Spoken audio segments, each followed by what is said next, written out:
What's going on, SPAC chasers? It's the Dividend Bloodhound here, back with another investing episode. Today we are talking SPACs. Super excited time. There's a brand new one out on the stock market. It's called Ciig Merger Group, and it is merging with the British company Arrival, which is another EV company. EV companies are absolutely exploding in the market right now, especially due to a potential Biden presidency win. The stock prices of most of these companies are through the roof. Have to be careful with that one, guys. There's a lot of greed in the market at the moment, so you do not want to end up holding the bag on any of these companies. Always do your research first.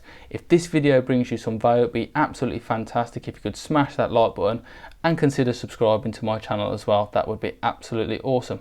I'll see you on the flip side of the intro to discuss price targets for this company. See you there.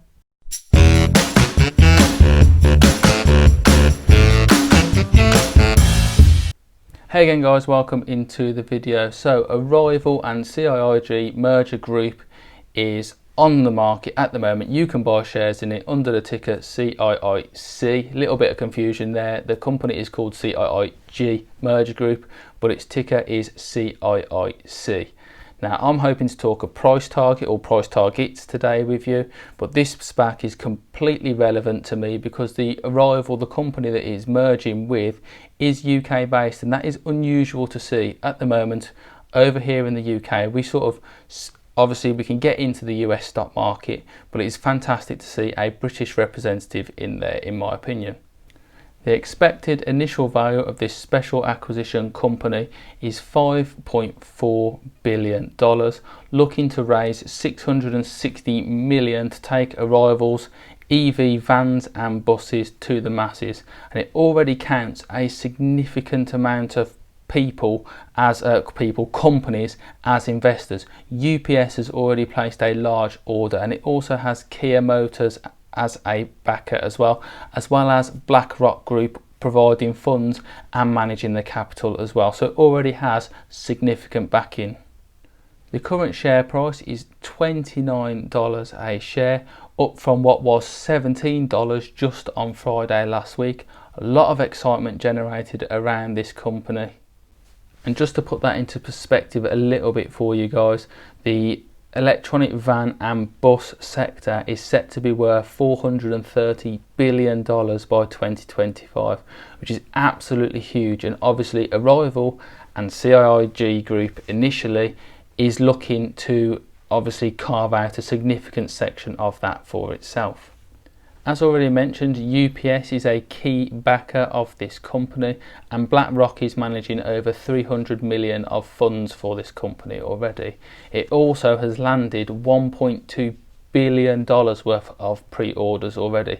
Now a significant portion of that will come from the UPS order for 10,000 electronic vans, which is absolutely insane, and there's also the potential to garner another 10,000 electronic vans after that, which is obviously absolutely huge and a huge potential revenue based on the fact that the company is definitely going to win that contract if they make a success of the first 10,000, because UPS is backing them from the start. Prototypes and test vehicles are already in use over here in the UK.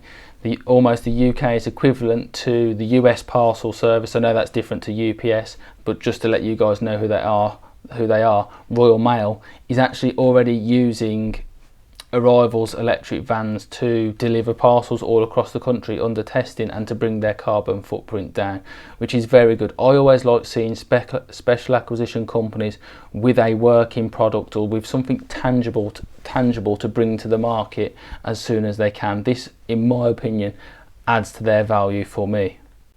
Now then guys, let's talk price targets. So as always with these special acquisition companies, especially EV vehicle companies just like this one, then hype value alone can get this company to $50 a share very, very easily. There's precedent for this. Nikola has already set that one, and then Hyliion did not quite as well in terms of peak share price, but it got a significant way there towards $50, and that is obviously a fantastic amount of money to make, even if you got in now at $29 a share. I got in slightly earlier at $23, but that is still a decent return on your investment just in the short term. This is obviously a good and a bad thing for investors. If I don't want to say the word time in the market, because that's not right, because you should never, it's all about time in the market rather than time in the market. I've always said that. But if you got unlucky and timed it wrong, you could lose a significant amount of money on these companies. Because what tends to happen with these SPAC companies is there is a whole flurry of activity before a merger, and then there is a sell-off almost straight afterwards. And some people could be left essentially holding the bag, having bought in at a ridiculously high rate that the company is then going to take some time to recover that share price. For example, Nikola rose by 667% to its peak, and now from its $10 start price, and now it is only $156% up on that, sorry. So obviously if you got in right at the start, you're still up on the deal, you're still 156% up. But there will have been a lot of people that got in late on, once the price had already gone up by 300%, 400%, that are now probably down on the deal because they bought in on the way up. Obviously, there's also those people that made a lot of money in that run up, in the momentum, but a lot of people will be left with a serious negative position because of that. And then another company that did very similar is Hyliion. Hyliion rose by 464% and then dropped down to now being only up 159%. Great for the people that got in early, not so great for the people that got in somewhere in the middle or at the end or at the peak, God forbid. That would be really, really unlucky. This company and this SPAC could easily reach $50 a share based on the hype in the market for EV companies right now. However, there is no way of judging fundamentals on this. This is so much based on just hype, headlines, and obviously the glut that is in the market for electronic vehicles at the moment. If you want to make money in the stock market at the moment, it seems like if you just put electronic vehicle in front of any label, investors will jump into it almost no matter what. So you have to be very, very careful with this one, guys. Now then, this is the important bit for the longer term investors among you. So revenue by 2024 is slated to be $14 billion, which is a significant amount of money, of course, and that is only a short 4 years away. You'd be amazed at how quick companies can move. Even at that point, the company probably still won't be that profitable, if at all. I mean, if we take the likes of Tesla, for example, Tesla is still only making a very small profit, having gone through this process a very long time ago. It takes a long time for these companies to actually start making a profit on what they're doing, because they want to reinvest the money in growth as much as they possibly can. This obviously therefore makes companies like this over the long term a little bit harder to value because they're not making profit. A good ratio to use is a price to sales ratio. And this ratio can be arrived at by dividing market cap over revenue of the company. In this instance, we have 14 billion in revenue. If we assume a PS ratio of 10, which is not unheard of for the sector, Tesla has been hovering around this point, and a lot of tech companies are sort of around this area as well. So a precedent has been laid down for this company to almost follow. Now, if we apply that to the PS ratio, we obviously get 14 billion as the revenue, and that means that a market cap could be up to $140 billion. Now that therefore equates to an approximate share price of $300 a share, which is absolutely insane at the moment. The share price is currently $29 a share, so that could be a 1000% return on your investment if you brought in at current prices today and then held out for the long term to 2024 and beyond. Precedents for this are being set all the time, and these companies are definitely looking to follow in the footsteps of the likes of Tesla, Xpeng, Neo, that sort of things. So these companies will be chasing down, nipping at the heels of, and hopefully for us investors gaining that sort of market valuation, which as long as they start bringing products to the market and start selling them and fulfilling the orders from the likes of UPS, then there is no reason why that cannot be achieved at all.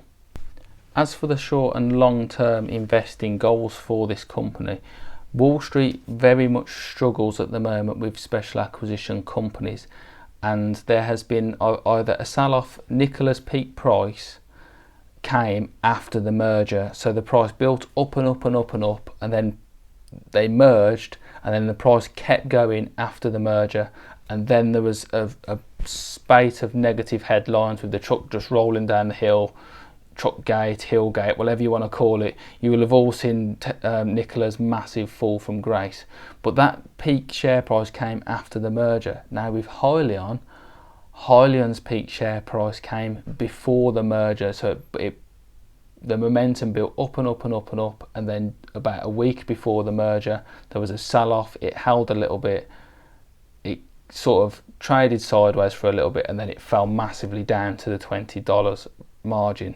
So it is very hard to predict what special acquisition companies are going to do in the build up to merger or after the merger. And then you have the likes of Fisker and Spartan Acquisition Corp that really didn't do a whole great deal, to be fair. It sort of started at $10, went up to $19, and then has stayed around there ever since. There just wasn't quite the hype around that one that there perhaps would have been or will be around others. My strategy for arrival was to buy in as early as I could. I actually got in at the $22 mark, which is a little bit later than I wanted, but still pretty early, I think. And then I'm going to hold on to this one until we get a merge date, and then at that point I'm going to watch for where the share price goes and try and make around approximately a 80 to 120% return on my investment in the build up to the merger date. And then I would expect a sell-off, as there seem to always be. Now I'm not going to try and time that sell-off. I'm just going to take my profits, and if that's all I get from the company, then that's absolutely fine. I've made some money.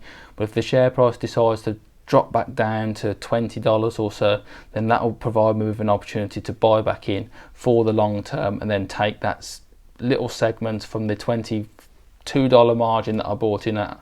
Whatever I sell at, if I sell at $40 a share, for example, that means I make $18 per share. I can cash that in, and then I can come back and buy more for the long term with that inevitable sell-off that comes with special acquisition companies at the moment, as the companies try and establish themselves, establish the manufacturing, and establish their fundamentals.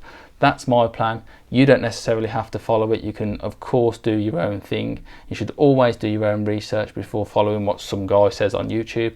But I have really enjoyed bringing this video to you today, guys. And if you could see your way to liking the video or commenting below what your strategy will be, that would be absolutely amazing. And even consider subscribing to my channel as well. That would be absolutely fantastic. Hopefully I'll see you in another investing episode. Catch you there.